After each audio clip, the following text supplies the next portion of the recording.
पुष्कर तीर्थ की महिमा, वहां वास करने वाले लोगों के लिए नियम तथा आश्रम धर्म का निरूपण। पिछले अध्याय में हमने कोष्टू के वंश का वर्णन सुना और श्री कृष्ण के जन्म एवं उनके वंश की कथा सुनी। पुलस्त्य जी कहते हैं, राजन, मेरुगिरी के शिखर पर श्रीनिधान नामक एक नगर है जो नाना प्रकार के रत्नों से सुशोभित, अनेक आश्चर्यों का घर तथा बहुतेरे वृक्षों से हरा भरा है। भांति भांति की अद्भुत धातुओं से उसकी बड़ी विचित्र शोभा होती है। वह स्वच्छ स्फटिक मणि के समान निर्मल दिखाई देता है। वहां ब्रह्मा जी का बैराज नामक भवन है, जहां देवताओं को सुख देने वाली कांतिमयी नाम की सभा है। वह मुनि समुदाय से सेवित तथा ऋषि महर्षियों से भरी रहती है। एक दिन देवेश्वर ब्रह्मा जी उसी सभा में बैठकर जगत का निर्माण करने वाले परमेश्वर का ध्यान कर रहे थे। ध्यान करते करते उनके मन में यह विचार उठा कि मैं किस प्रकार यज्ञ करूं, भूतल पर कहाँ और किस स्थान पर मुझे यज्ञ करना चाहिए।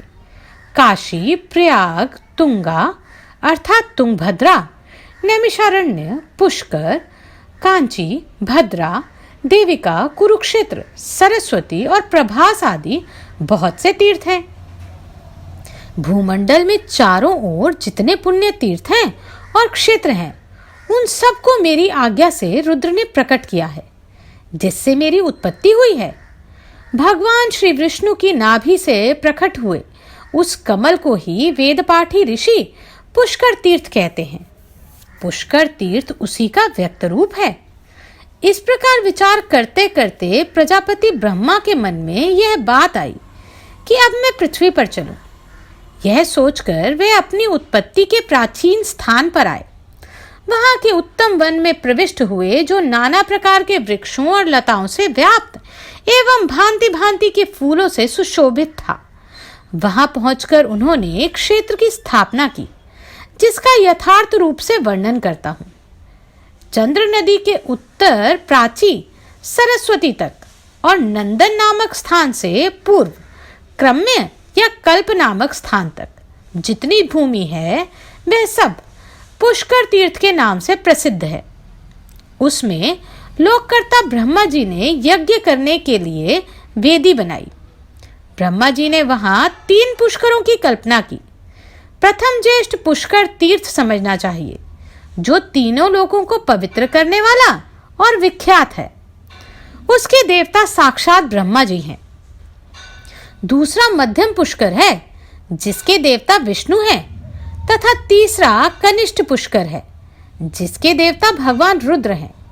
यह पुष्कर नामक वन आदि प्रधान एवं गुह्य क्षेत्र है। वेद में भी इसका वर्णन आता है। इस तीर्थ में भगवान ब्रह्मा सदा निवास करते हैं। उन्होंने भूमंडल के इस भाग पर बड़ा अनुग्रह किया है। पृथ्वी पर विचरने वाले संपूर्ण जीवों पर कृपा करने के लिए ही ब्रह्मा जी ने इस तीर्थ को प्रकट किया है। यहाँ की यज्ञ वेदी को उन्होंने सुवर्ण और हीरे से मढ़ा दिया तथा नाना प्रकार के रत्नों से सुसज्जित करके उसके फर्श को सब प्रकार से सुशोभित एवं विचित्र बना दिया। तत्पश्चात लोक पितामह भगवान ब्रह्मा जी वहां आनंद पूर्वक रहने लगे। साथ ही भगवान श्री विष्णु, रुद्र, 8 वसु, दोनों अश्वनी कुमार, मरुदगण तथा स्वर्गवासी देवता भी देवराज इंद्र के साथ वहां आकर विहार करने लगे। यह तीर्थ संपूर्ण लोकों पर अनुग्रह करने वाला है। मैंने इसकी यथार्थ महिमा का तुमसे वर्णन किया है। जो ब्राह्मण अग्निहोत्र परायण होकर संहिता के क्रम से विधि पूर्वक मंत्रों का उच्चारण करते हुए इस तीर्थ में वेदों का पाठ करते हैं, वे सब लोग ब्रह्मा जी के कृपा पात्र होकर उन्हीं के समीप निवास करते हैं। भीष्म जी ने पूछा, भगवन, तीर्थ निवासी मनुष्य को पुष्कर वन में किस विधि से रहना चाहिए? क्या केवल पुरुषों को ही वहां निवास करना चाहिए या स्त्रियों को भी, अथवा सभी वर्णों एवं आश्रमों के लोग वहां निवास कर सकते हैं? पुलस्त्य जी बोले, राजन, सभी वर्णों एवं आश्रमों के पुरुष और स्त्रियों को भी उस तीर्थ में निवास करना चाहिए। सबको अपने अपने धर्म और आचार का पालन करते हुए दंभ और मोह का परित्याग करके रहना चाहिए। सभी मन, वाणी और कर्म से ब्रह्मा जी के भक्त एवं जितेंद्रिय हो। कोई किसी के प्रति दोष दृष्टि ना करे। सब मनुष्य संपूर्ण प्राणियों के हितैषी हों। किसी के भी हृदय में खोटा भाव नहीं रहना चाहिए। भीष्म जी ने पूछा, ब्राह्मण, क्या करने से मनुष्य इस लोक में ब्रह्मा जी का भक्त कहलाता है? मनुष्यों में कैसे लोग ब्रह्म भक्त माने गए हैं, यह मुझे बताइए। पुलस्त्य जी बोले, राजन, भक्ति 3 प्रकार की कही गई है, मानस, वाचिक और कायिक। इसके सिवा भक्ति के 3 भेद और हैं, लौकिक, वैदिक तथा आध्यात्मिक। ध्यान धारणा पूर्वक बुद्धि के द्वारा वेदार्थ का जो विचार किया जाता है उसे मानस भक्ति कहते हैं। वह ब्रह्मा जी की प्रसन्नता बढ़ाने वाली है। मंत्र, जप, वेद पाठ तथा आरण्यकों के जप से होने वाली भक्ति वाचिक कहलाती है। मन और इंद्रियों को रोकने वाले व्रत, उपवास, नियम, कृच्छ, सांतपन तथा चंद्रायण आदि भिन्न भिन्न व्रतों से, ब्रह्मकृच्छ नामक उपवास से एवं अन्यान्य शुभ नियमों के अनुष्ठान से जो भगवान की आराधना की जाती है उसको कायिक भक्ति कहते हैं। यह द्विजातियों की त्रिविध भक्ति बताई गई है। गाय के घी, दूध और दही, रत्न, दीप, कुश, जल, चंदन, माला, विविध धातुओं तथा पदार्थ, काले अगर की सुगंध से युक्त एवं घी और गूगल से बने हुए धूप, आभूषण, सुवर्ण और रत्न आदि से निर्मित विचित्र विचित्र हार, नृत्य, वाद्य, संगीत, सब प्रकार के जंगली फल मूलों के उपहार तथा भक्ष्य भोज्य आदि नैवेद्य अर्पण करके मनुष्य ब्रह्मा जी के उद्देश्य से जो पूजा करते हैं वह लौकिक भक्ति मानी गई है। ऋग्वेद, यजुर्वेद तथा सामवेद के मंत्रों का जप और संहिताओं का अध्यापन आदि कर्म यदि ब्रह्मा जी के उद्देश्य से किए जाते हैं तो वह वैदिक भक्ति कहलाती है। वेद मंत्रों के उच्चारण पूर्वक भविष्य की आहुति देकर जो क्रिया संपन्न की जाती है वह भी वैदिक भक्ति मानी गई है। अमावस्या अथवा पूर्णिमा को जो अग्निहोत्र किया जाता है, यज्ञों में जो उत्तम दक्षिणा दी जाती है तथा देवताओं को जो पुरोडाश और चरु अर्पण किए जाते हैं वह सब वैदिक भक्ति के अंतर्गत है।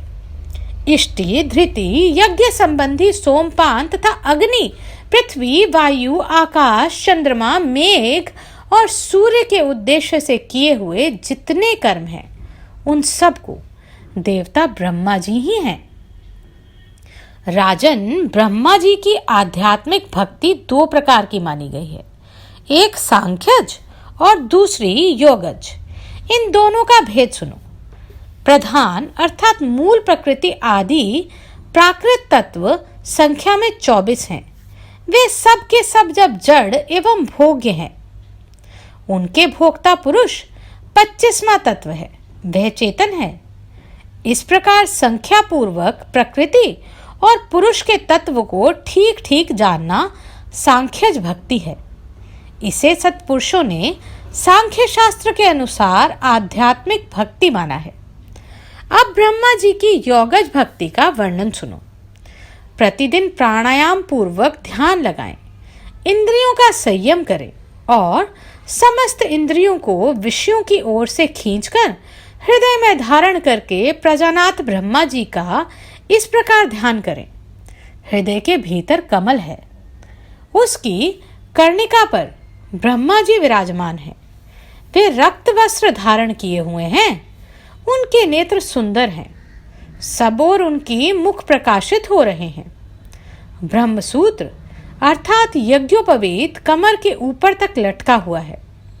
उनके शरीर का वर्ण लाल है, 4 भुजाएं शोभा पा रही हैं तथा हाथों में वरद और अभय की मुद्रा है। इस प्रकार के ध्यान की स्थिरता योगजन्य मानस सिद्धि है। यही ब्रह्मा जी के प्रति होने वाली पराभक्ति मानी गई है। जो भगवान ब्रह्मा जी में ऐसी भक्ति रखता है वह ब्रह्म भक्त कहलाता है। राजन, अब पुष्कर क्षेत्र में निवास करने वाले पुरुषों के पालन करने योग्य आचार का वर्णन सुनो। पूर्व काल में जब विष्णु आदि देवताओं का वहां समागम हुआ, उस समय सबकी उपस्थिति में ब्रह्मा जी ने स्वयं ही क्षेत्र निवासियों के कर्तव्य को विस्तार के साथ बतलाया था।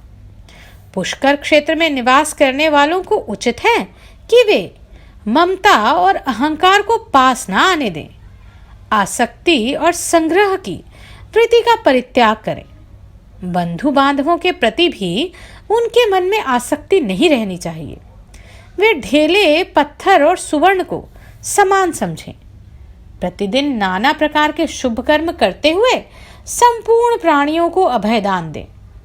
नित्य प्राणायाम और परमेश्वर का ध्यान करें। जप के द्वारा अपने अंतकरण को शुद्ध बनाएं। यति धर्म के कर्तव्यों का पालन करें।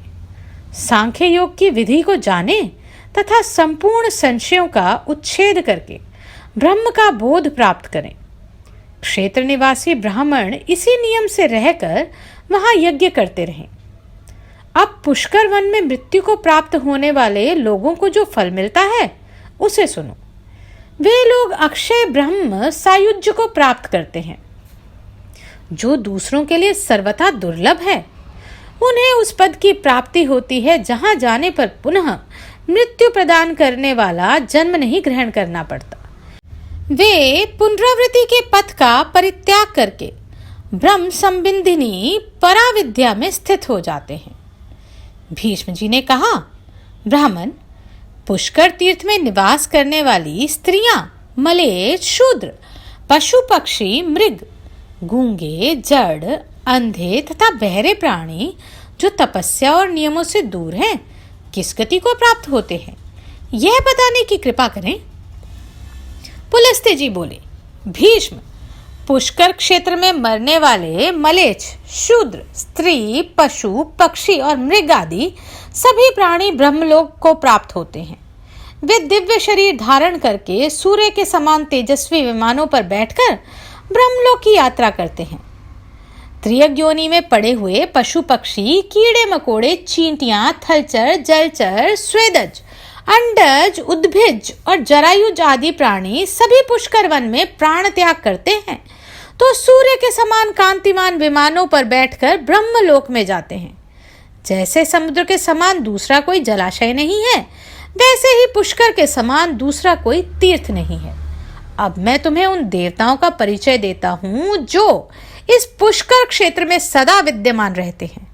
भगवान श्री विष्णु के साथ इंद्रादि संपूर्ण देवता, गणेश, कार्तिकेय, चंद्रमा, सूर्य और देवी, यह सब संपूर्ण जगत का हित करने के लिए ब्रह्मा जी के निवास स्थान पुष्कर क्षेत्र में सदा विद्यमान रहते हैं। इस तीर्थ में निवास करने वाले लोग सतयुग में 12 वर्षों तक, त्रेता में 1 वर्ष तक तथा द्वापर में 1 मास तक तीर्थ सेवन करने से जिस फल को पाते थे, उसे कलयुग में 1 दिन रात के तीर्थ सेवन से ही प्राप्त कर लेते हैं। यह बात देवादिदेव ब्रह्मा जी ने पूर्व काल में मुझसे स्वयं ही कही थी। पुष्कर से बढ़कर इस पृथ्वी पर दूसरा कोई क्षेत्र नहीं, इसलिए पूरा प्रयत्न करके मनुष्य को इस पुष्कर वन का सेवन करना चाहिए। ब्रह्मचारी, गृहस्थ, वानप्रस्थ और सन्यासी, ये सब लोग अपने अपने शास्त्रोक्त धर्म का पालन करते हुए इस क्षेत्र में परम गति को प्राप्त करते हैं।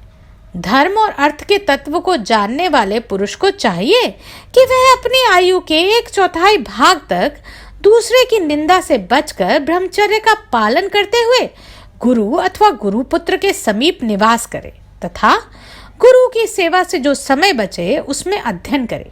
श्रद्धा और आदर पूर्वक गुरु का आश्रय ले। गुरु के घर में रहते समय गुरु के सोने के पश्चात शयन करे और उनके उठने से पहले उठ जाए। शिष्य के करने योग्य जो कुछ सेवा आदि कार्य हैं, वह सब पूरा करके ही शिष्य को गुरु के पास खड़ा होना चाहिए। वह सदा गुरु का किंकर होकर सब प्रकार की सेवाएं करे।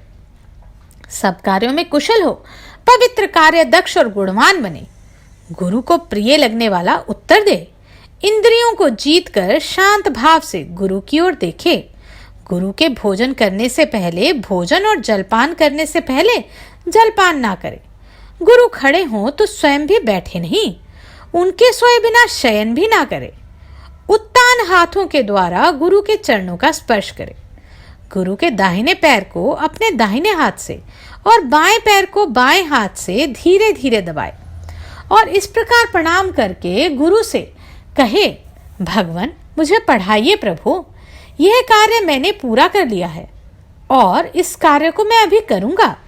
इस प्रकार पहले कार्य करे और फिर किया हुआ सारा काम गुरु को बता दे। मैंने ब्रह्मचर्य के नियमों का यहाँ विस्तार के साथ वर्णन किया।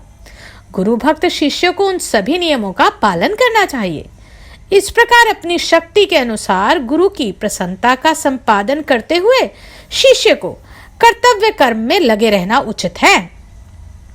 वह 1, 2, 3 या चारों वेदों को अर्थ सहित गुरुमुख से अध्ययन करे, भिक्षा के अन्न से जीविका चलाए और धरती पर शयन करे, वेदोक्त व्रतों का पालन करता रहे और गुरु दक्षिणा देकर विधि पूर्वक अपना समावर्तन संस्कार करे, फिर धर्म पूर्वक प्राप्त हुई स्त्री के साथ ग्रह इत्यादि अग्नियों की स्थापना करके प्रतिदिन हवनादि के द्वारा उनका पूजन करे। आयु का प्रथम भाग ब्रह्मचार्य आश्रम में बिताने के पश्चात दूसरा भाग गृहस्थ आश्रम में रहकर व्यतीत करे। गृहस्थ ब्राह्मण यज्ञ करना, यज्ञ कराना, वेद पढ़ाना, वेद पढ़ना तथा दान देना और दान लेना, इन 6 कर्मों का अनुष्ठान करे।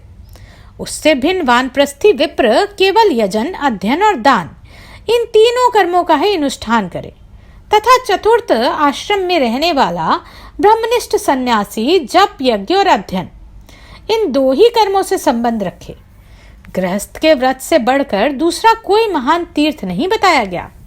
गृहस्थ पुरुष केवल अपने खाने के लिए भोजन ना बनाए, देवताओं और अतिथियों के उद्देश्य से भी रसोई करे, पशुओं की हिंसा ना करे, दिन में कभी नींद ना ले, रात के पहले और पिछले भाग में ना सोए, दिन और रात्रि की संधि में अर्थात सूर्योदय एवं सूर्यास्त के समय भोजन ना करे, झूठ ना बोले।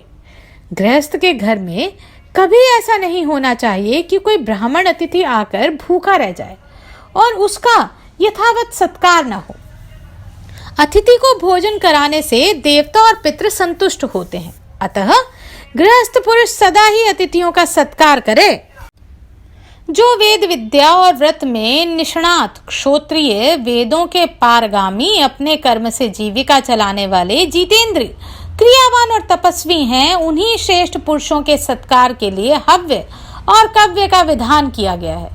जो नश्वर पदार्थों के प्रति आसक्त है, अपने कर्म से भ्रष्ट हो गया है, अग्निहोत्र छोड़ चुका है, गुरु की झूठी निंदा करता है और असत्य भाषण में आग्रह रखता है, वह देवताओं और पितरों को अर्पण करने योग्य अन्न के पाने का अधिकारी नहीं है।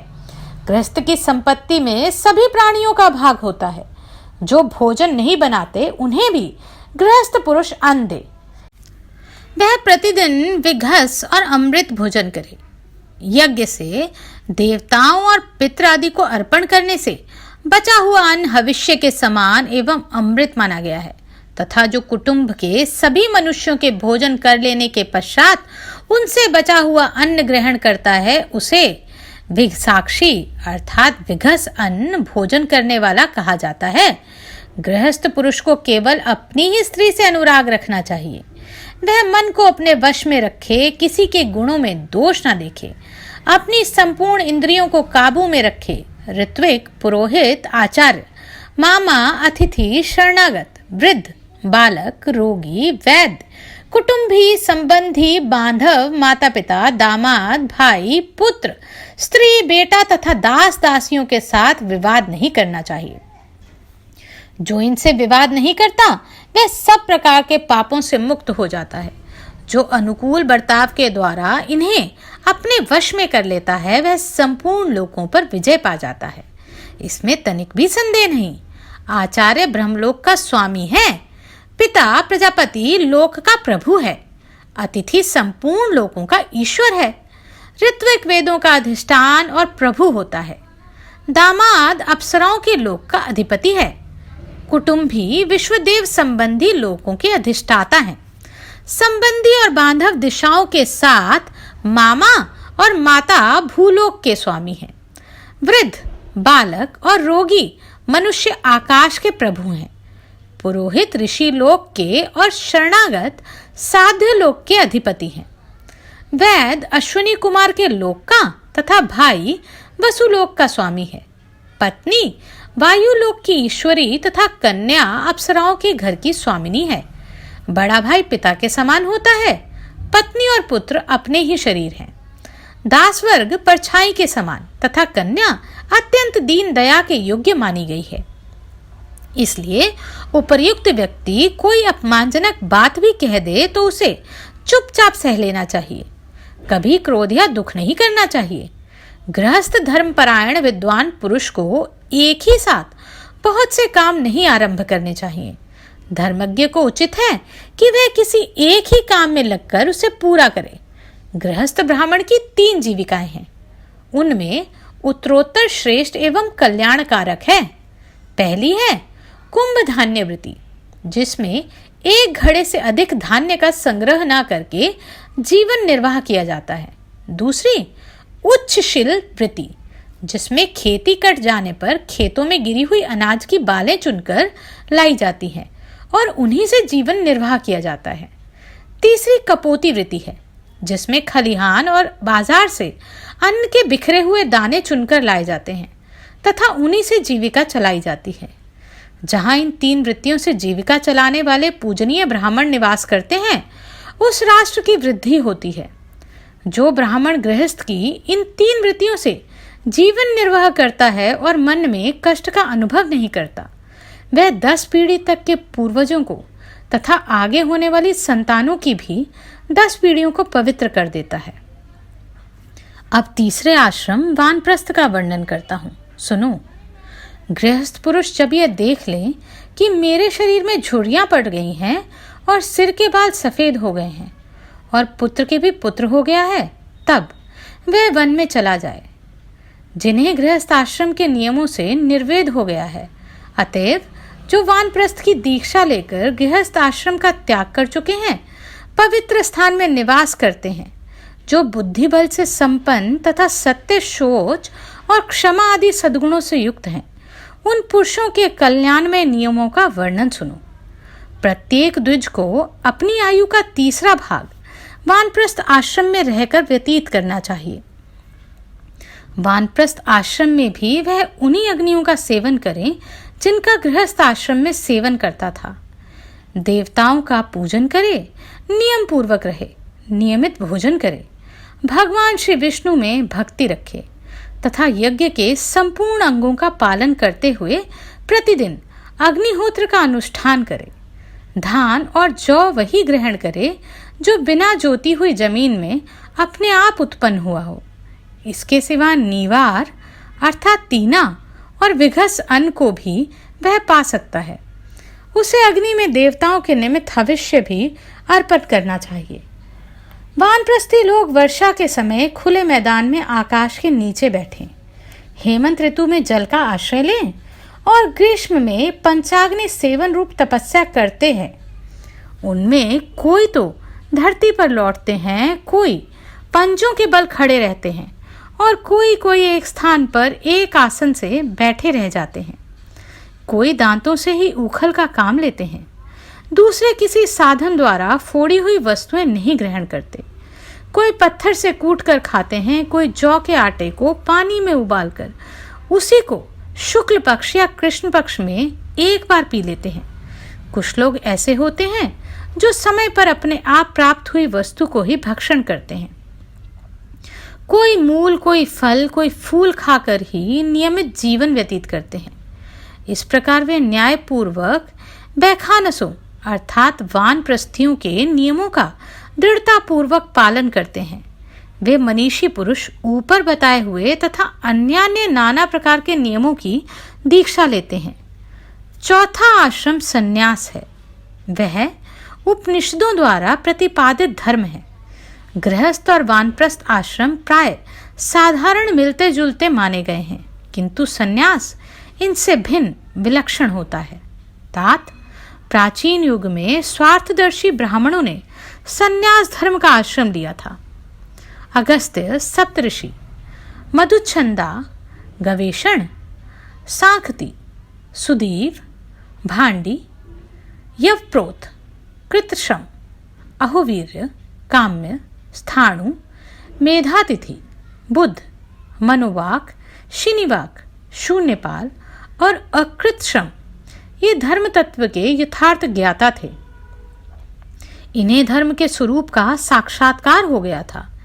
इनके सिवा धर्म की निपुणता का ज्ञान रखने वाले उग्र तपस्वी ऋषियों के जो ययावर नाम से प्रसिद्ध गण हैं, वे सभी विषयों से उपरत हो माया के बंधन को तोड़कर वन में चले गए थे।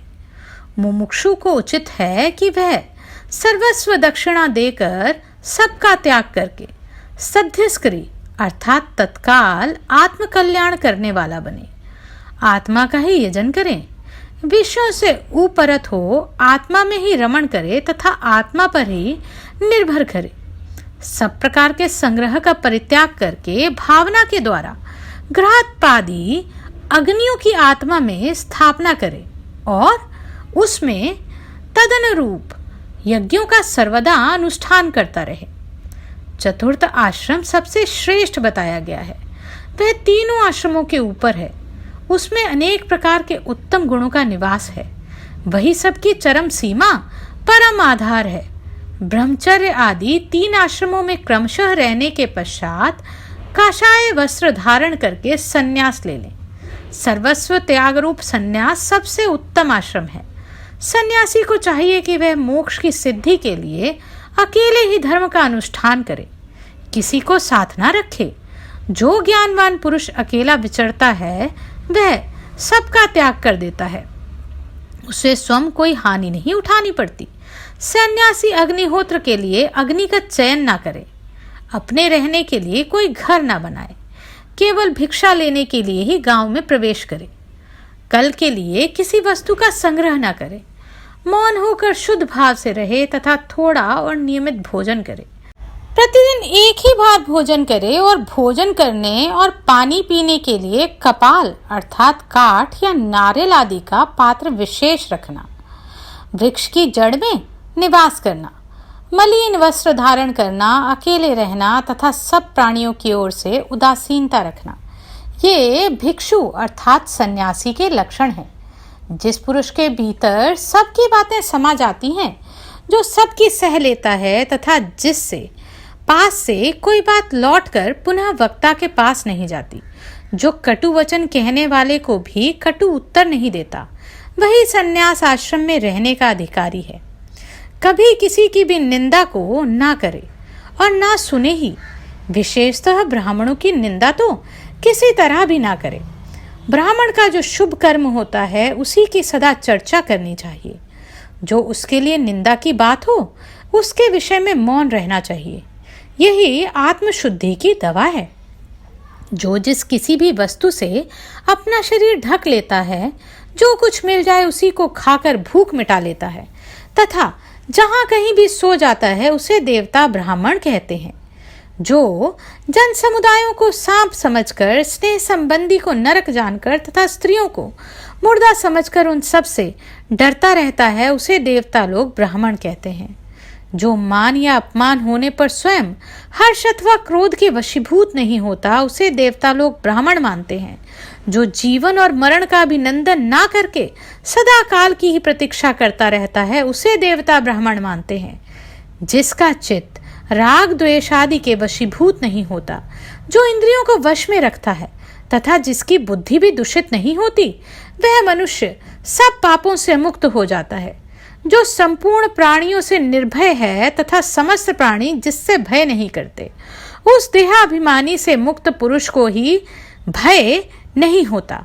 जैसे हाथी के पदचिन्ह में अन्य समस्त पादचारी जीवों के पदचिन्ह समा जाते हैं तथा जिस प्रकार संपूर्ण ज्ञान चित्त में लीन हो जाते हैं, उसी प्रकार सारे धर्म और अर्थ अहिंसा में लीन रहते हैं राजन। जो हिंसा का आश्रय लेता है वह सदा ही मृतक के समान है। इस प्रकार जो सबके प्रति समान भाव रखता है, भली भांति धैर्य धारण किए रहता है, इंद्रियों को अपने वश में रखता है तथा संपूर्ण भूतों को त्राण देता है, वह ज्ञानी मनुष्य उत्तम गति को प्राप्त होता है। जिसका अंतकरण उत्तम ज्ञान से परितृप्त है तथा जिसमें ममता का सर्वथा अभाव है, उस मनीषी पुरुष की मृत्यु नहीं होती, वह अमर तत्व को प्राप्त करता है। ज्ञानी मुनि सब प्रकार की आसक्ति से मुक्त होकर आकाश की भांति स्थित होता है। जो सब में विष्णु की भावना करने वाला और शांत होता है, उसे ही देवता लोग ब्राह्मण मानते हैं। जिसका जीवन धर्म के लिए, धर्म आत्म संतोष के लिए तथा दिन रात पुण्य के लिए है, उसे देवता लोग ब्राह्मण समझते हैं। जिसके मन में कोई कामना नहीं होती, जो कर्मों के आरंभ का कोई संकल्प नहीं करता तथा नमस्कार और स्तुति से दूर रहता है, जिसने योगों के द्वारा कर्मों को क्षीण कर दिया है, उसे देवता लोग ब्राह्मण मानते हैं। संपूर्ण प्राणियों को अभय की दक्षिणा देना संसार में समस्त दानों से बढ़कर है। जो किसी की निंदा का पात्र नहीं है तथा जो स्वयं भी दूसरों की निंदा नहीं करता, वही ब्राह्मण परमात्मा का साक्षात्कार कर पाता है। जिसके समस्त पाप नष्ट हो गए हैं और जो इहलोक और परलोक में भी किसी वस्तु को पाने की इच्छा नहीं रखता, जिसका मुंह दूर हो गया हो, जो मिट्टी के ढेले और सुवर्ण की समान दृष्टि से देखा करता है, जिसने रोष को त्याग दिया है, जो निंदा स्तुति और प्रिय अप्रिय से रहित होकर सदा उदासीन की भांति विचरता रहता है, वही वास्तव में सन्यासी है।